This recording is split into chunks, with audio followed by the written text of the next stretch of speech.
Kebijakan tarif Trump yang menjadi perhatian besar begitu ya di beberapa waktu belakangan ini, salah satunya juga kalau kita lihat ada Amerika Serikat yang mengkritik sejumlah regulasi investasi hingga penggunaan QRIS nih Pak dalam regulasi tarif Trump. Di sisi lain China sendiri menilai bahwa negara-negara yang ada di dunia ini tidak perlu tunduk pada permintaan dari Amerika Serikat, pemerintah Amerika Serikat atau bahkan Presiden Donald Trump ya.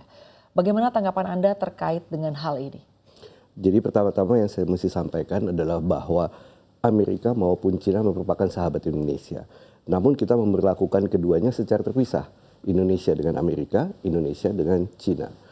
Nah, kalau terkait dengan negosiasi tarif yang sedang dilakukan oleh pemerintah Indonesia di Washington DC, adalah lumrah sebetulnya untuk meletakkan segala sesuatu di atas meja.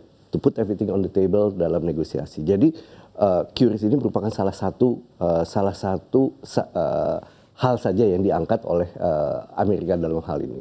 Nah, tapi kita bisa sampaikan begini, QRIS ini kan bukan sebuah sistem tertutup. QRIS itu juga kita buka kepada negara-negara ASEAN. Maka tidak tertutup juga untuk Amerika bisa turut serta di dalam QRIS di Indonesia.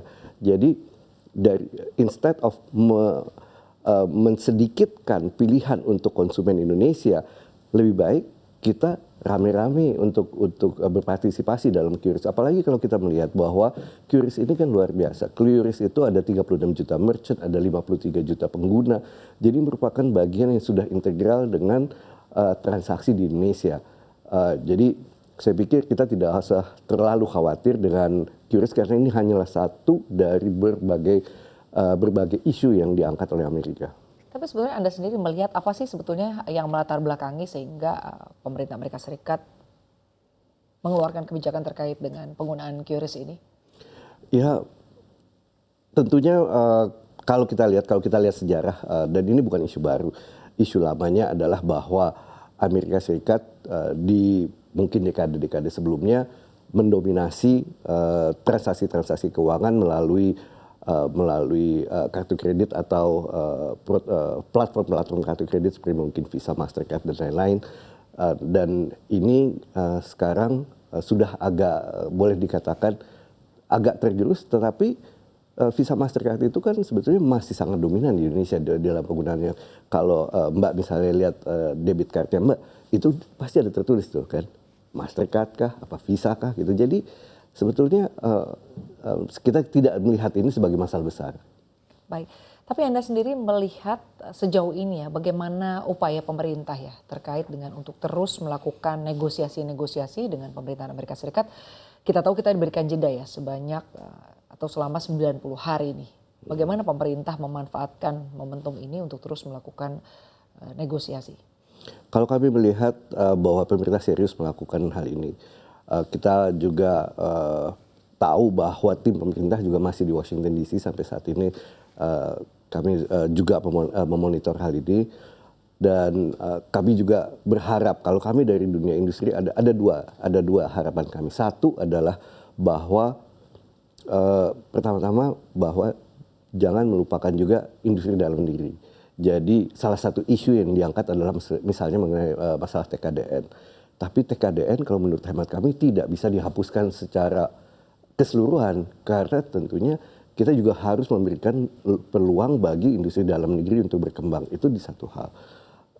Di hal lain kita bisa melihat bahwa kita bisa menggunakan atau pengusaha dalam negeri ini juga bisa menggunakan momentum dari perundingan perdagangan ini untuk deregulasi. Jadi deregulasi yang selama ini stuck, yang selama ini tidak terlalu mendapat perhatian, dengan adanya momentum perundingan ini bisa dihidupkan kembali. Dan ini merupakan harapan kami karena untuk kebanyakan aturan itu kan tidak hanya berlaku untuk investor asing, tetapi juga untuk pemain dalam negeri.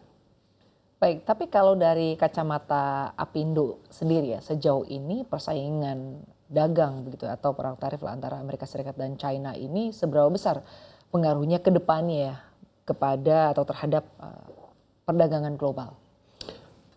Terhadap perdagangan global itu pengaruhnya luar biasa besar. Yang besar adalah bahwa kita bergeser dari multilateral rule based order menjadi one on one semuanya. Nah sekarang kalau kita lihat dampaknya, dampak sampingannya tuh pasti ada. Jadi jika kalau kita melihat ini sebagai perang dagang antara Amerika dan Cina, dan kita pun harus bertanya, oke, production capacity Cina ini mau kemana gitu. Jadi kita pun harus mengantisipasi imbas dari hal-hal seperti itu. Nah, kita tentunya mempunyai harapan bahwa perang dagang antara Amerika Serikat dan Cina ini bisa cepat berakhir, bisa ditemukan satu jalan tengah sehingga dunia, bukan cuma Indonesia tetapi seluruh dunia bisa lebih tenang. Kita sekarang kalau kita bisa katakan salah satu topik utama di dunia yang juga mempengaruhi bukan saja pembicaraan tetapi juga stock market dalam hal ini adalah tarif ini. Jadi setiap kali ada pergunjingan terjadi perubahan. Baik.